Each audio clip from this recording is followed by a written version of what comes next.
Japan is filled to the brim with all sorts of terrifying urban legends. I'll never get tired of hearing stories like Teki Teki or the slit-mouthed woman. But for this video, I want to explore a story that I've been seeing all over the internet and was really curious about. Once I actually looked into it, it was a lot darker than I initially thought. This is the story of the Himuro Mansion.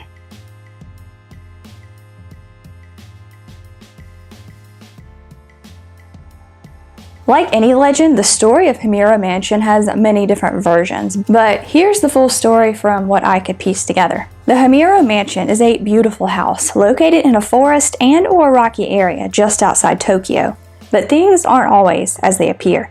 An evil force lurked beneath the surface of the house, appearing once every 50 years and attempting to make its way into the real world. Most sources referred to it as bad karma, but others just called it a portal to hell. For centuries, the Himuro family was charged with keeping this evil force at bay with a gruesome practice called the strangling ritual. In order to keep the bad karma / portal to hell from entering the world, a young girl was chosen at birth by the master of the household to be raised in isolation and secret with no ties to the outside world. Once the 50-year mark came and the ritual had to be carried out, the maiden was taken to a courtyard of the house. Some sources said the ritual took place in a room of the house or even tunneled underneath it, but I don't think that would leave them enough room for what they had to do. The maiden would be bound by ropes tied around her ankles, wrists, and neck.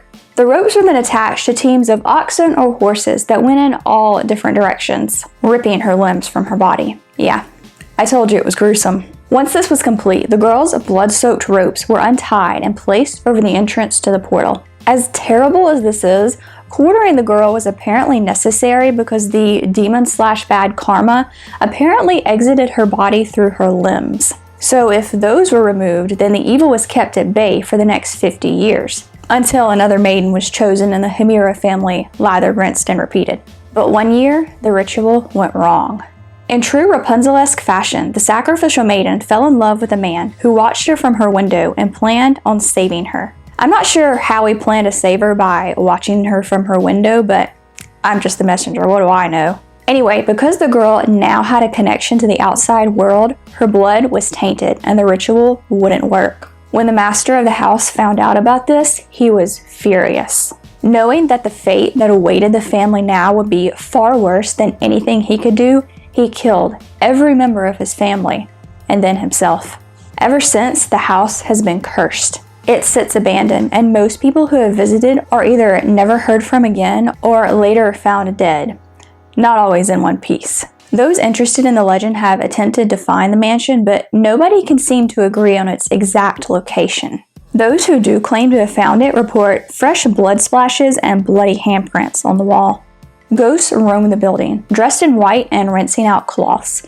It's thought these are the ghosts of the Himuro family, still preparing for the ritual in the afterlife. Legend says that if you take a picture of a certain window, a young girl in a kimono can be seen in the picture. People in the neighboring village are also reportedly cursed.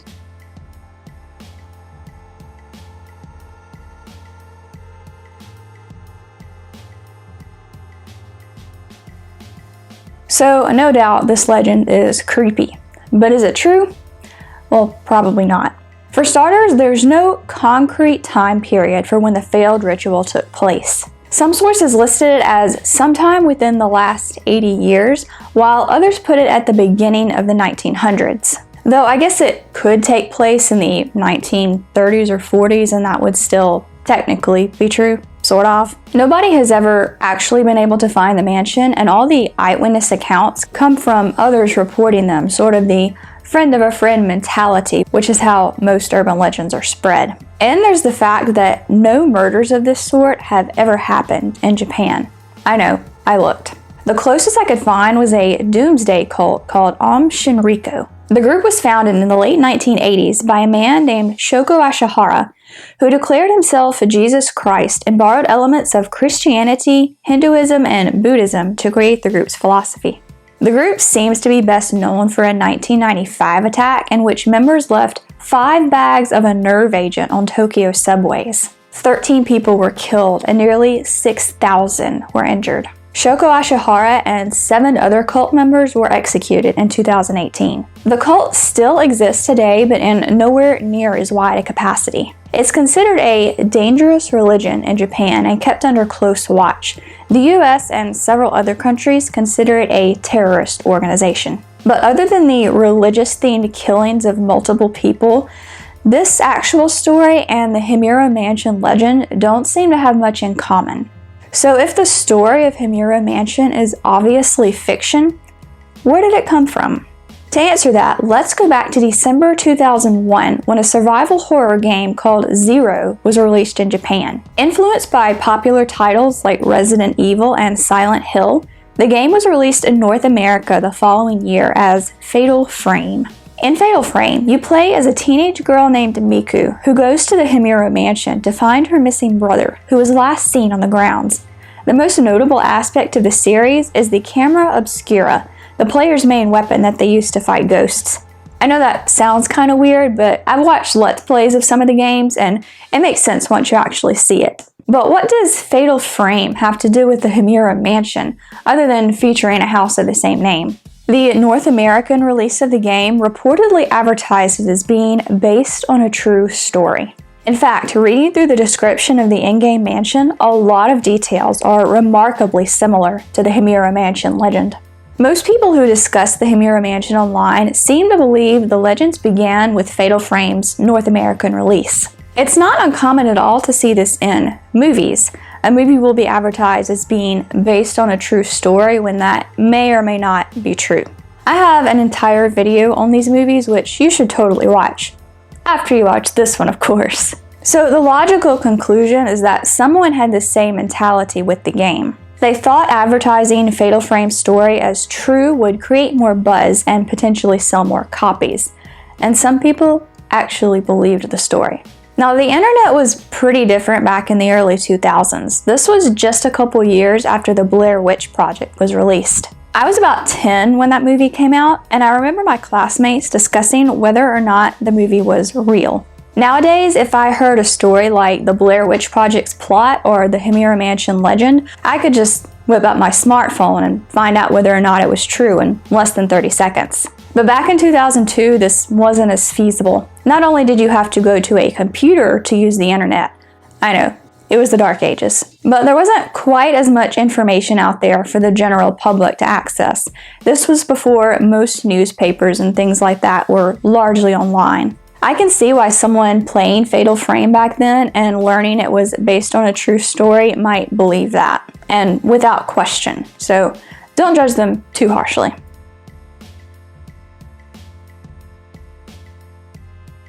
That being said, there's not a whole lot of information out there about the legend other than a few online blogs on paranormal websites. Most of them link the legend back to Fatal Frame and assume the legend started circulating upon the game's North American release. Hey guys, so I was editing this video and realized I kind of contradicted myself. I just said there's not a lot of information online about the legend, but at the beginning of the video, I said I'd seen it all over the internet.